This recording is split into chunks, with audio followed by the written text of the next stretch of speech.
Anamshukuru Mungu kwa kufikisha mwaka 2026 na anaomba kujitia mafanikio katika familia ikiwa na Kristo mmoja. Anamshukuru Mungu kwa kumaliza mwaka 2026 salama yeye na familia yake, na anaomba Mungu ulinzi katika mwaka 2026 uwe wa baraka na mafanikio ikiwa na Kristo mmoja. Anamshukuru Mungu kwa kuanza mwaka 2026 kwa kulinda familia yake mwezi huu wa kwanza, na anaomba Mungu awalinde pia mwezi wa pili na kukabidhi mipango yote ya muda mrefu na mfupi anaomba Mungu ili aweze kufanikisha na kuepushwa salama unaokuwa na mwalimu au wanashukuru Mungu kwa zawadi ya maisha na wanashukuru kwa kufaulu vyema katika masomo yao. Wanaomba Mungu awaongoze zaidi ili waweze kufikia ndoto yao ya kufikia katika kanisa lake limeombwa na seminari. Anamshukuru Mungu Mwenyezi kwa mema yote anayojalia familia yake, na anaombea baraka ndani ya familia yake, na anawaombea watoto wake wote Mungu awaongoze vyema kwenye masomo yao ikiwa na nusu salama. Anamshukuru Mungu kwa nia yake kujibiwa na kuweza kulipwa na walezi wake imeombwa na Kristo mmoja. Anashukuru Mungu kwa mema mengi aliyojalia 2025. Anaomba Mungu ulinzi kwa watoto wake waliopata kazi. Mungu awajalie hekima imeombwa na mama yao. Wanamshukuru Mungu kwa watoto wao wote kila mbele kutimiza miaka 2 ya kuzaliwa kwake. Kwa maombezi ya Mtakatifu Mikaeli Malaika Mkuu na ya Mama Bikira Maria, wanamwombea akuwe mema kiroho na kimwili, akipendeza Mungu na wanadamu, imeombwa na wazazi wake. Anamshukuru Mungu kwa kumjalia nafuu kubwa katika changamoto za afya zilizokuwa zinamsumbua. Anaomba Mungu azidi kumjalia afya njema na baraka zake aweze kupona, imeombwa na Kristo mmoja. Anamshukuru Mungu kwa kufikisha miaka 46 ya kuzaliwa, na anaomba Mungu aendelee kumlinda na kumjalia afya njema siku zote, imeombwa na Kristo mmoja. Anamwombea mume wake ili Mungu akashushe baraka zake na neema ili nafasi ya kazi atakayoiomba akaipate na ikawe kwa ajili ya sifa na utukufu wa Mungu, imeombwa na mke wake. Anawaombea vijana ufahamu ulioimarika, roho ya hekima na ufunuo katika kumjua Mungu. Pia anawaombea wanandoa wadumishe katika mapenzi ya Mungu Baba, imeombwa na mwalimu hao.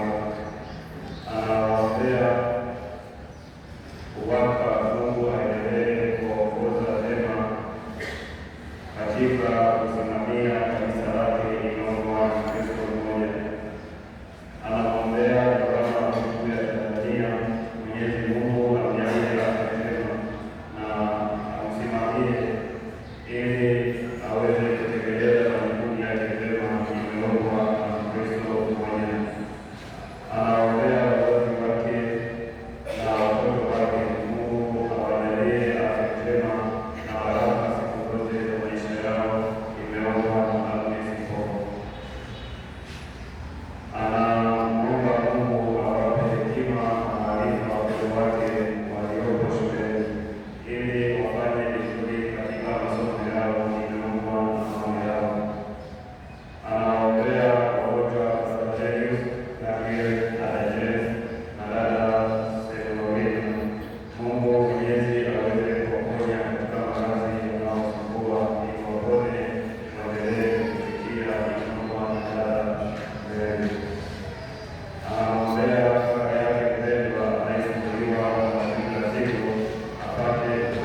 yatima.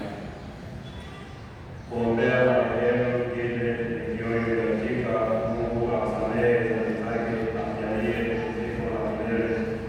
Imeombwa na Salome Kabila Mtakatifu. Kumwombea marehemu Dorothy Kakamega, Mungu amhurumie, ampe pumziko la milele pamoja na marehemu wote walioko barani.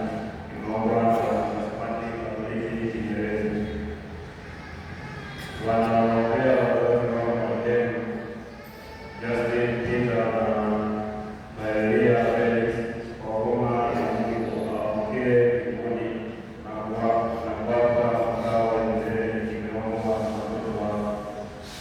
Kuwaombea marehemu Sebastian Mahato, Lucy Boniface, Bernadetta Boniface, Peter Sebitano.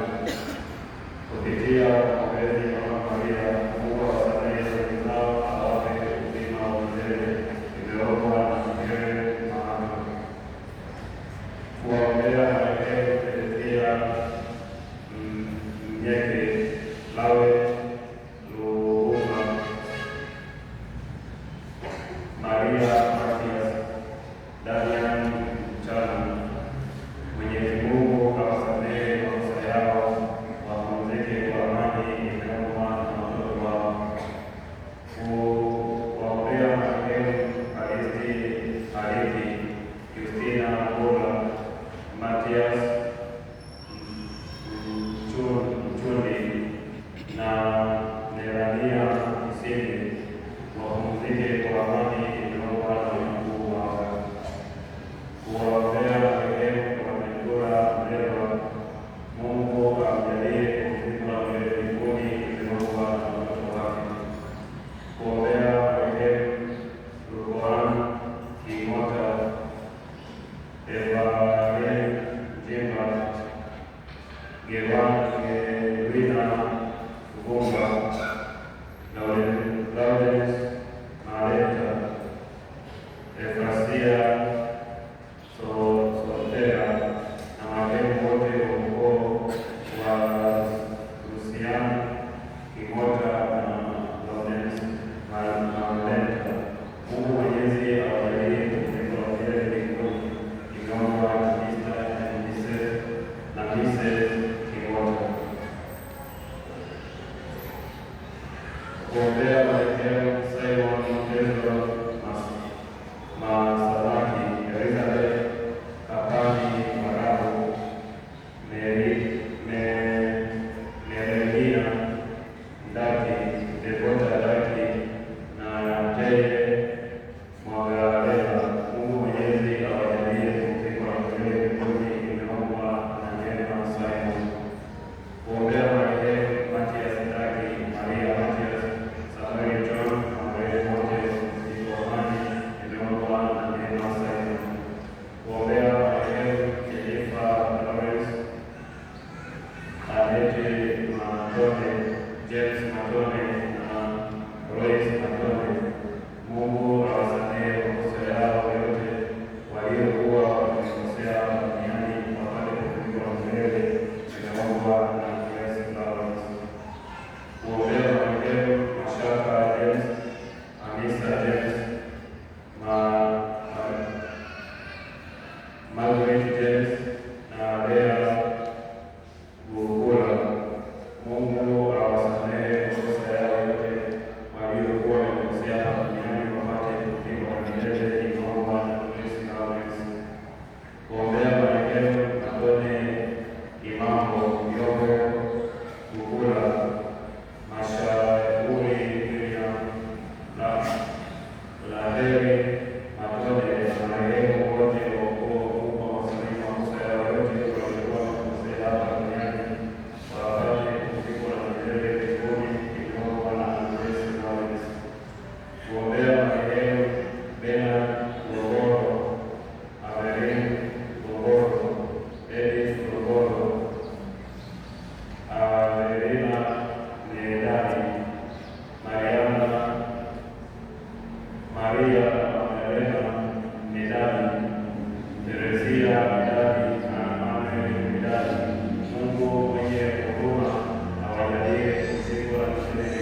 Ludia Matiko, Alodia Bena na Apolonia Sostenes.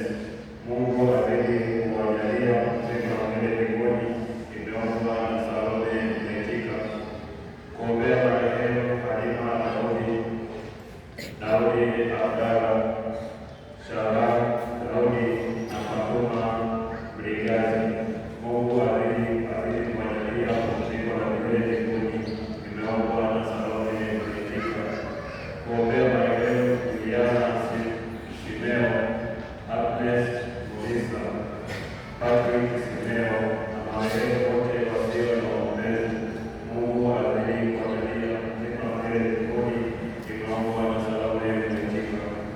Anaombea marehemu Eli Jay pamoja na marehemu Kofo wa Jenes Shirima. Mungu awasamehe makosa yao na awapokee kwake mbinguni.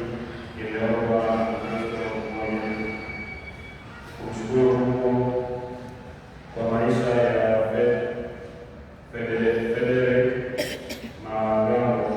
Anamwombea asamehewe dhambi zake na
njaa na kiu ya haki, maana hao watashibishwa.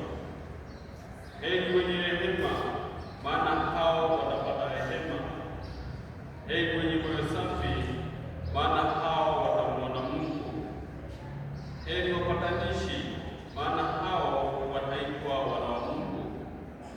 Heri wenye kuudhiwa kwa ajili ya haki, maana ufalme wa mbinguni ni wao. Heri ninyi watakapowashukuru na kuwaudhi na kuwanenea kila neno baya kwa uongo kwa ajili yangu. Furahini na kushangilia, kwa kuwa thawabu yenu ni kubwa mbinguni. Neno la Bwana.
Tunapoadhimisha Dominika hii ya nne ya mwaka A wa Kanisa, Dominika ambayo kama alivyosema mwanzo kabisa kwamba ina vitu mbalimbali, lakini hii ambacho kinajitokeza hasa katika masomo haya matatu, cha kwanza kabisa ni kumtia Mungu, kumtia Mungu huyo ambaye saa nyingine anaona anaonewa, ambaye amekata tamaa, ambaye amekuwa haki yake, ambaye pia amedhulumiwa.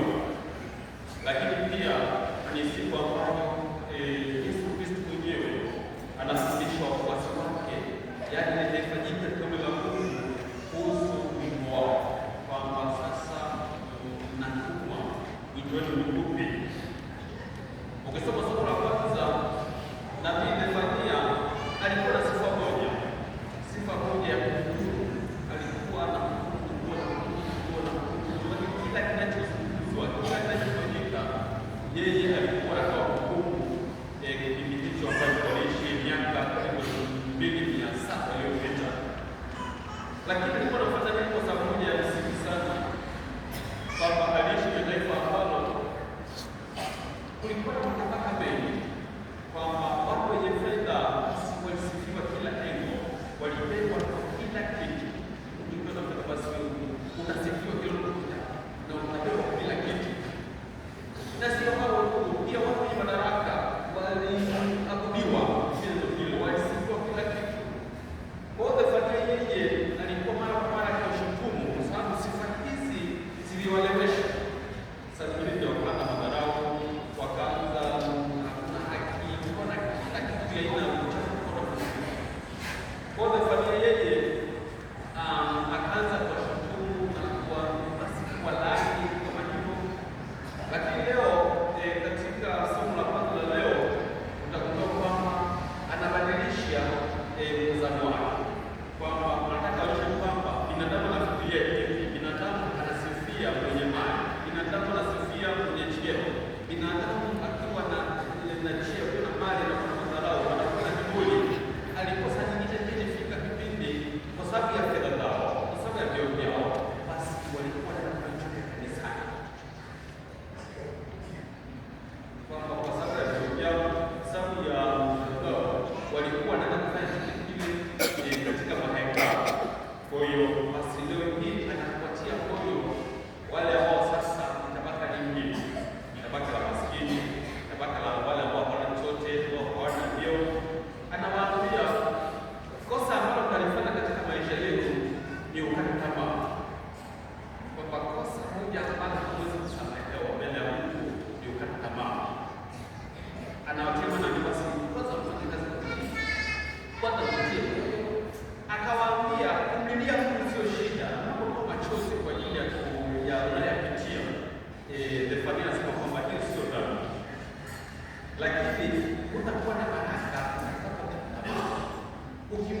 ukimletea Mungu sio dhambi utapata baraka.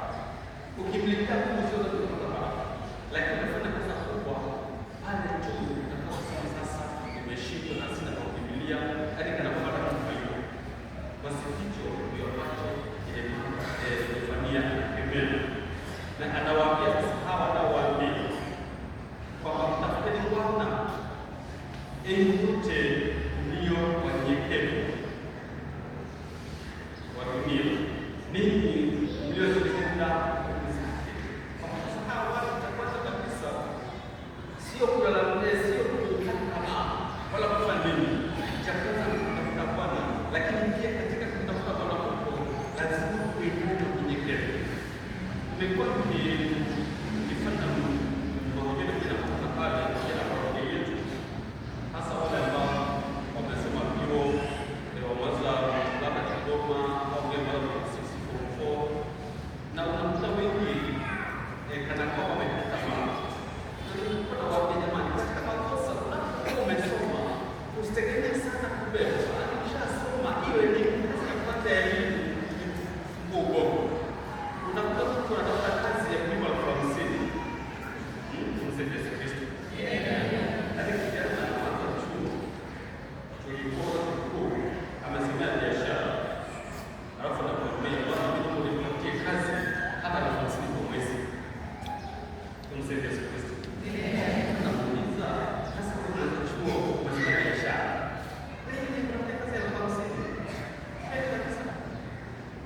Kama nataka kulipa madeni ya kuchoma na siku hiyo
mara kwa mara, sio watoto.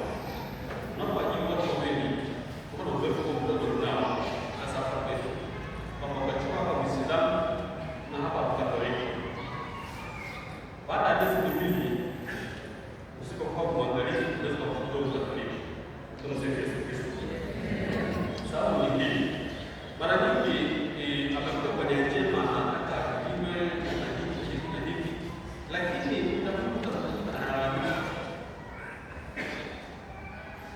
hafanyi kazi, analalamika kwamba nini.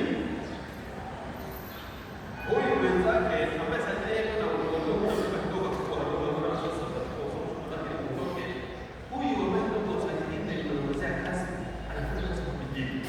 Na kuna wakati wa masharti kwa kama mwezi miwili kama unapata labda basi na hapo kufanya biashara nje, hizi kwa nini unakwenda kwa muda fanya mwezi miwili mitatu, wewe ni kijana siwezi kupatia na kuweza kufanyia hapo nje kama ni madhara na tena kwa kufanya mwezi miwili mitatu basi kufanya biashara nje, lakini wale wanasema na kwa hiyo kazi hiyo mwezi miwili inasema kwa nini sasa kwa kufikia kwa nyuma kwa kitu sio wewe anajificha.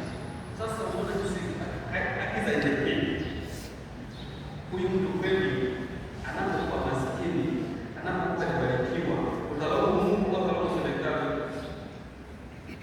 Tumsifu Yesu Kristo.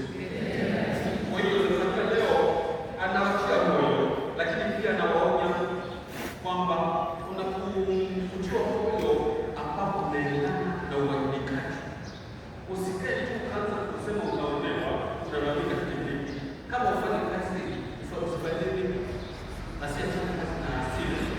Kwa hiyo kama tuishi zaidi, pia tunawatia moyo watu ambao pia maisha yao sio mazuri, lakini pia Mungu pia amenipa akili na utashi.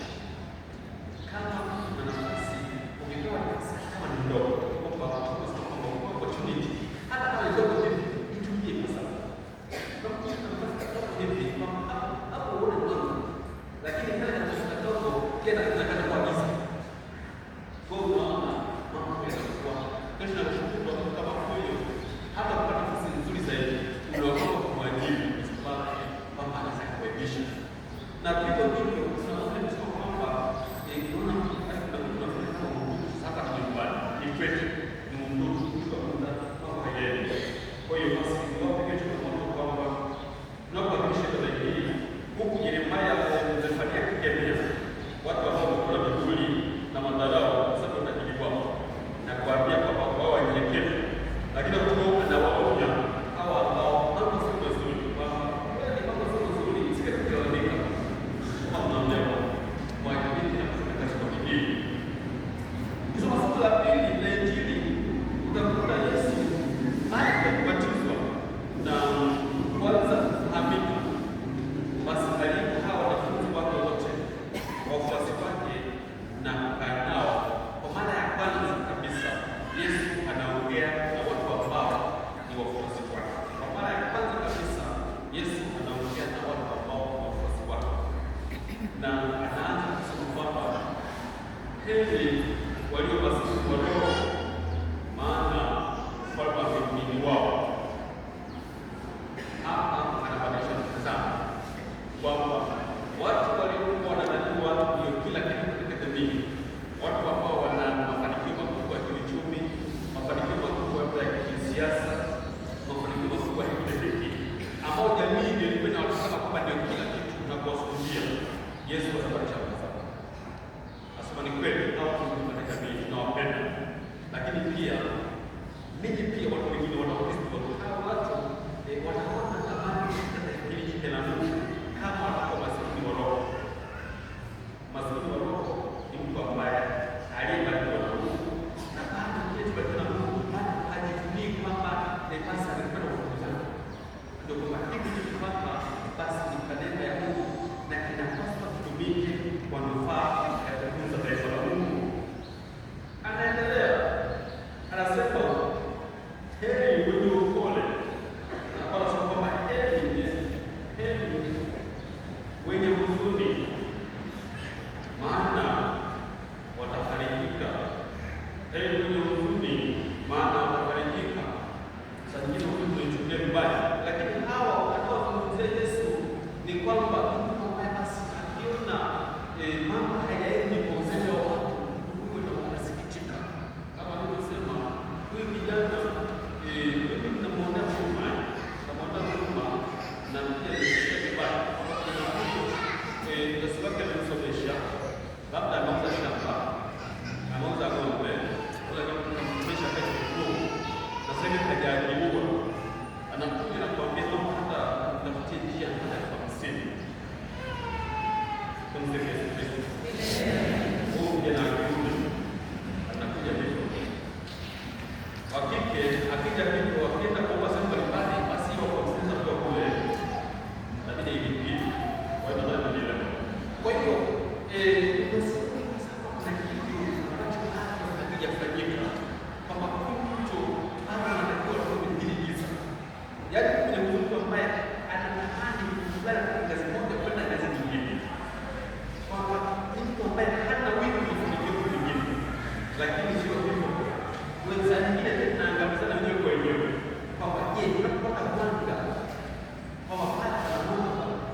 unatafuta nani na ndugu zako wafike pale wafanikiwe au wafike waongeze ndugu zako. Tumsifu Yesu Kristo. Kwamba unapoona mwanga, kwamba kuna katika kitu inafanya nini watu ambao au kusema vile unapokuwa lango katika jamii, unapokuwa lango katika jamii, je, jamii hiyo ambayo umekuwa ndani inatumika vipi na wewe kama mwanga? Kwamba umefanya kidogo, je, inaanzisha vipi hao ambao wanaenda au na waandamiza kidogo iwe ndio mtu sasa huyu anakuzunika kwa sababu ya nini hiyo. Kwa sisi ndugu zangu, unapata mambo katika maisha yako, unapata kitu kidogo katika maisha yako, basi jitumie nyingine pia faidike. Kama ni familia umefanikiwa, je, ndugu zako wanafaidika nini na mafanikio yako? Au ndugu zako wanatakia wanakuwa sasa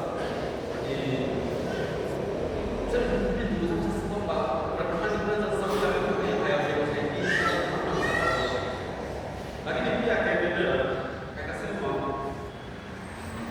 heri wenye njaa na kiu ya haki, maana hao watashibishwa. Yesu alikumbusha kwamba kumbe haki ni mojawapo ni sehemu ya mwongozo wa kuwa Mkristo. Unapokuwa mfuasi wa Kristo, kutafuta haki au kutendea haki ni sehemu ya maisha yetu, na usipotendea haki yatimiza wajibu wako na unafanya makosa na usipotimiza wajibu unafanya haki, usipotimiza wajibu wako pia. Kwa hiyo kumbe anachowaza hapo sasa kwamba basi heri wenye njaa na kiu ya haki, hao watashibishwa. Lakini hakuishia hapo, amesema kwamba heri wapatanishi, maana hao wataitwa wana wa Mungu. Kwa hiyo kumbe haki ndio haitoshi, haki ndio haina maana, haki ndio haitoshi, lakini pia wapatanishi. Unapokuwa wito kutetea haki, unapokuwa kutetea haki, haki ndio iendane sambamba na upatanishi. Ukienda upande mmoja utapotea njia, ukienda upande wa pili utapotea njia. Ni kama ndege. Ndege hawezi kuruka akiwa na mbawa moja. Ili ndege aruke, anahitaji zote mbili ziwe sawa. Kwa hiyo ndio sisi siku hii ya leo tunapokumbuka wito wetu kama kanisa, wito wetu kama wafuasi wa Kristo, haki ni wito wetu, lakini haki hiyo itakuwa na maana tu inapokuwa kupatanisha. Kinyume na hapo itakuwa ni batili tu. Tumsifu Yesu Kristo. Itakuwa ni batili, itakuwa ni batili. Kienda kwa Biblia, unaweza kuona hapa tunapatia kwa. Kienda kwa Biblia kwa, unaweza kupatia kwa. Njia pekee ya kuweza kuruka lazima hizo mambo zifanye kazi. Kinyume na hapo basi ni maangamizi na unakosa hizo kwa. Kwa naomba neno la Mungu kama kanisa leo hii kwa mara ya kwanza kabisa Yesu akiongea na wafuasi wake, sisi ni wafuasi wa Kristo. Kwa hiyo tunajua kwamba moja ni kutetea haki, ilikuwa na kiu ya njaa, ilikuwa na njaa na kiu ya haki, lakini hayo yote kwa maana pale tu endapo pia kiu hiyo na njaa hiyo itaendana sambamba na kuwa upatanishi. Ili na hapo tutakuwa tunaweza kuweka masaa kwa jina la Baba na Mwana na Roho Mtakatifu.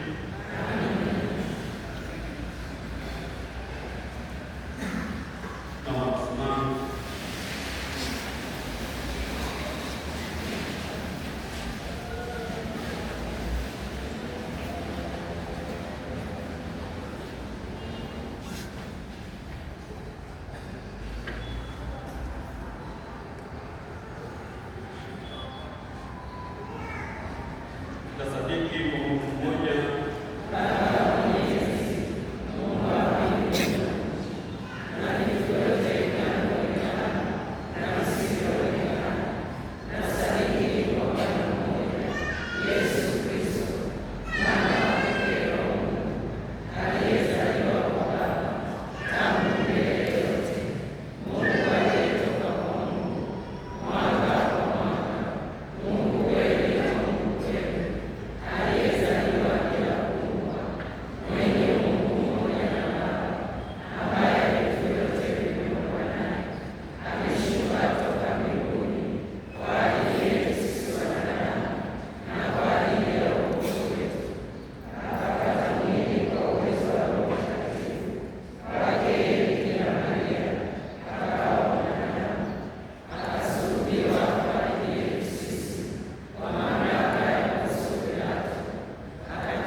kuonyesha sifa za njia hii.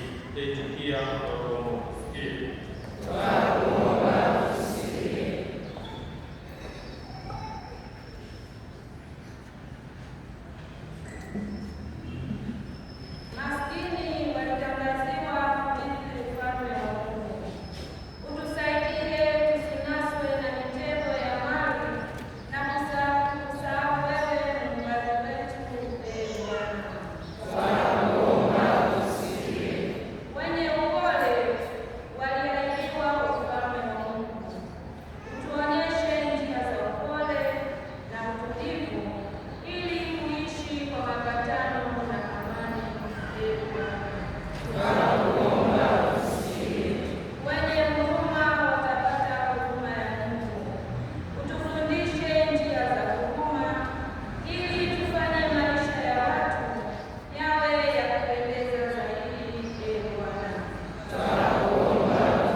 Nituonyeshe dalili za njia hii inayo mbinguni, vyapokee maombi yetu